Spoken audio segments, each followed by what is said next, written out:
आप जुड़े हुए हैं जीएम एजुकेशन में। कल सेकेंड सप्लीमेंट्री रिजल्ट का हुआ प्रकाशन। ऊंट के मुंह में जीरा का फोड़न। 4700 रिजल्ट में ईडब्ल्यूएस के खाता में गया 100 सीट।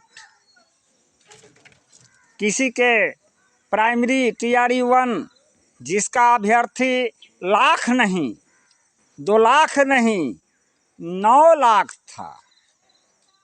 आप हिसाब लगा सकते हैं कि यह किस तरह का रिजल्ट हुआ। आइए वास्तविकता पर। पालीगंज के विधायक, अभी अभी आपने बयान सुना होगा संदीप सौरभ जी का। मंत्री जी का अभी बयान सुना है, शिक्षा मंत्री का चंद्रशेखर जी का। पाठक जी को अप्रोच किया था, माने नहीं। यह कैसा अप्रोच है? समझना होगा कानूनी दाव पेंच का। करना होगा महाआंदोलन, गर्दनी बाग से सचिवालय तक। न्यायालय पर भी भरोसा रखना होगा, तब आपकी जीत मिलेगी। समझना होगा कि वेटिंग लिस्ट क्या है, सेकेंड सप्लीमेंट्री रिजल्ट क्या है। नियम को माने, आयोग के अध्यक्ष अतुल सर का माने। ऐसी रिक्तियां जिसका प्रकाशन तो होता है रिजल्ट, लेकिन ज्वाइनिंग लेटर जब कोई भी अभ्यर्थी नहीं ले पाता है, किसी भी रीजन से जो रिक्तियां बच जाती है, वह रिक्तियां सेकेंड सप्लीमेंट्री रिजल्ट में जाता है। और ऐसी रिक्तियां जो अभ्यर्थी तो ज्वाइनिंग लेटर ले लेता है, लेकिन किसी कारण से ज्वाइन नहीं करता है, तो उसे हम वेटिंग लिस्ट कहते हैं। अतुल सर के बयान को माने तो वस्तु स्थिति यही है कि बिहार की जो संचिका है, बिहार की जो शिक्षक नियमावली है, इसमें वेटिंग लिस्ट का कोई प्रावधान नहीं है। तो इसके लिए क्या करना होगा? अतुल सर को, आयोग को डिमांड लेटर शिक्षा विभाग को भेजना चाहिए। शिक्षा विभाग परामर्श के लिए शिक्षा मंत्री को भेजना चाहिए। शिक्षा मंत्री नीतीश कुमार जी कैबिनेट में यदि पास करा देते हैं तो वेटिंग लिस्ट भी जारी हो सकता है। आप जानते हैं, किसी भी नियमावली में बिहार ही शिक्षक की बहाली नहीं होती है। भारत में 28 प्रदेश है और बहाली की प्रक्रिया विभिन्न प्रदेशों में संपन्न होती है। लेकिन बहाली प्रक्रिया के दौरान नियम बदलने में माहिर बिहार का शिक्षा विभाग, अभ्यर्थी को प्रताड़ित करने में माहिर बिहार का शिक्षा का सचिवालय, कानूनी दाव पेंच की आंकड़ा का खेल खेलने वाला बिहार का शिक्षा का सचिवालय। घाटा किसको? अभ्यर्थी को। तो इसके लिए कैबिनेट में पास कैसे होगा वेटिंग लिस्ट, हमारी बाधा क्या है, इसके लिए महाजुटान करना पड़ेगा। मैं अनुरोध करता हूं, भूतपूर्व बलिया के सांसद शत्रुघ्न बाबू जो एमएलसी भी रह चुके हैं, पालीगंज के विधायक संजीव सौरभ जी, चाहे जेडीयू या राजद हो, एमएलसी तो शिक्षक के निर्वाचन से बनते हैं, लेकिन शिक्षक की आवाज़ उठाने में कलेजा पर सांप रेंगने लगता है। यही आने वाले चुनाव में उनके भी रास्ते में सांप लौटा देंगे। भयभीत होकर के धूल चटाएगी बिहार की जनता। निराश मत होइए। मैं उन तमाम एमएलसी से भी अनुरोध करता हूं, प्रदेश के नेतृत्व करने के नाते, कि अब वह जमाना नहीं है कि किसी कहने पर आपको मत दे देगा।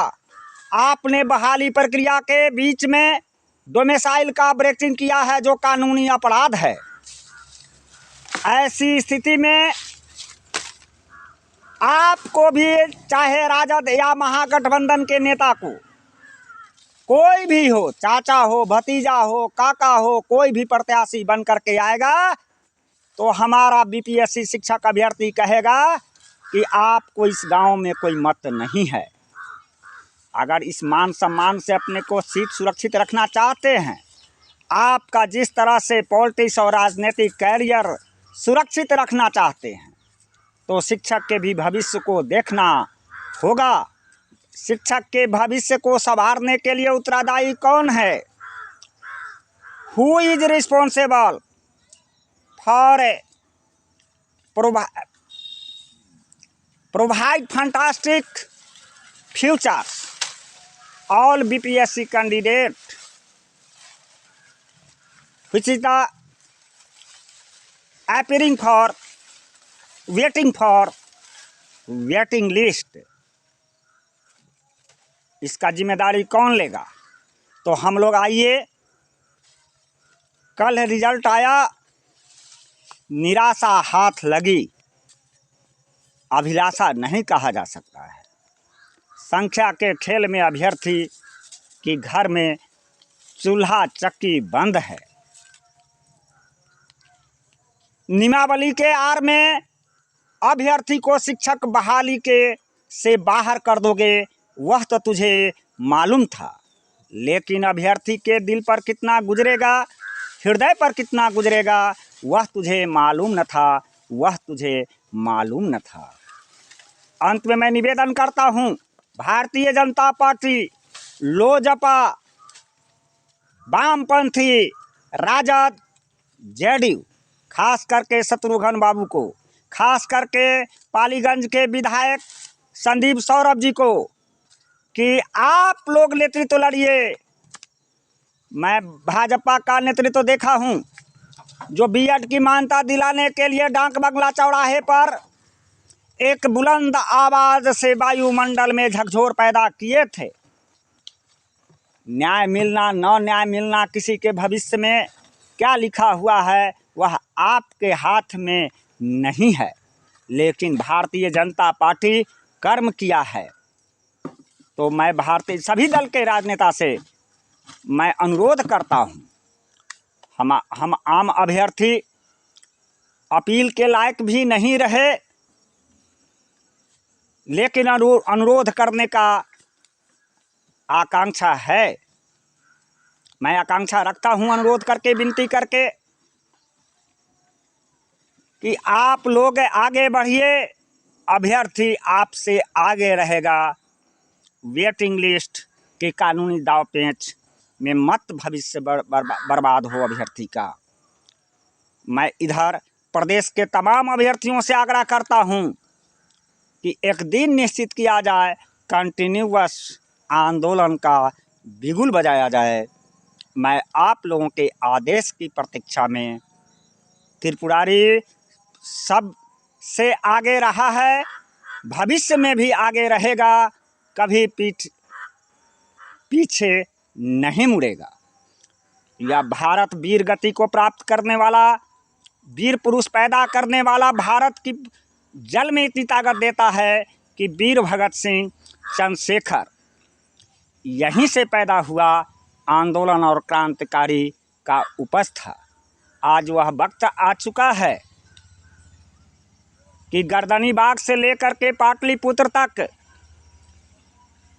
कानूनी दाव पेच से ऊपर उठकर कैबिनेट में वेटिंग लिस्ट कैसे पास होगा, इस डिमांड को कैसे पूरा किया जाएगा, यह सभी राजनीतिक दल की ज़रूरत है। नहीं तो आने वाले चुनाव में आप गुरु गोविंद सिंह की उक्ति सुने होइएगा, सवा लाख पर जब एक एक को चढ़ाऊंगा, तब निज नाम जब गुरु गोविंद सिंह जब कहाऊंगा। एक अभ्यर्थी आपके विधानसभा में भारी पड़ेगा और आपको वहीं पर धूल चटा देगा।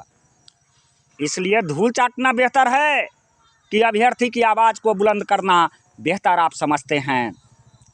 यह नहीं चलेगा खादी ने मलमल से सांठगांठ कर डाली है, टाटा बिरला के यहाँ 30 दिन दिवाली है। आपके घर में दिवाली हो, लक्ष्मी पूजा हो और अभ्यर्थी के घर में चूल्हा नहीं जले, कोप भवन में सोया हुआ रहे, नहीं चलने देंगे।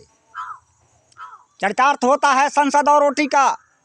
एक आदमी रोटी बेलता है, दूसरा उसे खाता है, तीसरा उसे खेलता है। मैं पूछता हूँ वह कौन है? इस पर सांसद मौन है, इस पर सांसद मौन है। मेरा संपर्क सूत्र है 93 048 57 942। तैयार होइए महाआंदोलन के लिए। धन्यवाद। आपका साथी त्रिपुरारी झा।